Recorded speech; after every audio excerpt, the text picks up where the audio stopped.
Hello mga pinyaga, tika di kita hakuan, ada ubos. Tutuduan ko kamo kung paano magtanomhin kuan mga gulay. Tapos saan lang ano, pakuan. May da kami nga di mga tanom nga kuan like upo, pipino, ampalaya, sitaw, tangkong, sa Tagalog kangkong. Ito ang palaya. Tapos ito sitaw. Ito, sitaw. Alam nyo naman 'di ba kung anong itsura ng sitaw. Marami ng bunga oh. Marami ng bunga nito. Ito. Malaki na to, pwede na tong anihin. Ito. Pero pinapalaki pa namin kasi para sabay-sabay sila lahat kasi yung iba maliliit pa.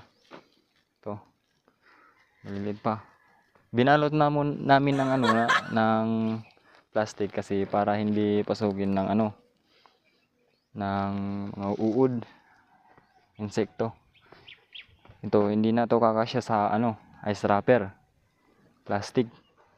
Tapos yung ilalim tinatanggalan namin ng damo-damo para hindi kung maraming insekto hindi agad makakaakyat kasi ito papakita ko sa inyo to insekto. Ito aphids yan. Aphids sa hindi ko alam kung ano tawag sa Tagalog nito, basta tawag nito sa amin waray-waray, aphids. Pwede na tong tanggalin. Tinatanggal to tapos tinatapon kasi para hindi siya kumalat. Ito nga marami na.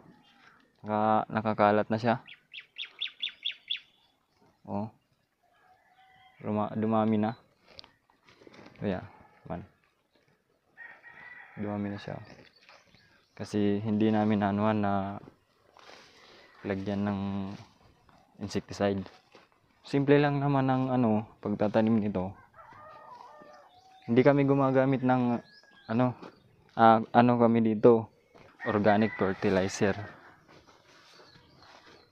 Hindi kami gumagamit ng mga like potash, okay lang yan. Urea, complete, ganun. Paminsan lang kung medyo nauubusan kami ng pang-abono na basta ganun yun. Gumagamit kami nun basta ubos na yung organic namin.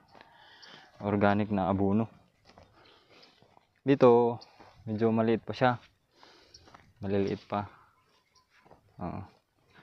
Tapos dito ganun din. Kung bubuan pa siguro to. Ay hindi na. 2 weeks. 2 weeks. Mamumunga na to. Kailangan namin ng tanggalan ng damo. Kasi marami ng damo. Yan. Taga dito na. Sa may hita ko. Buti kung bata itatanim. Madali na.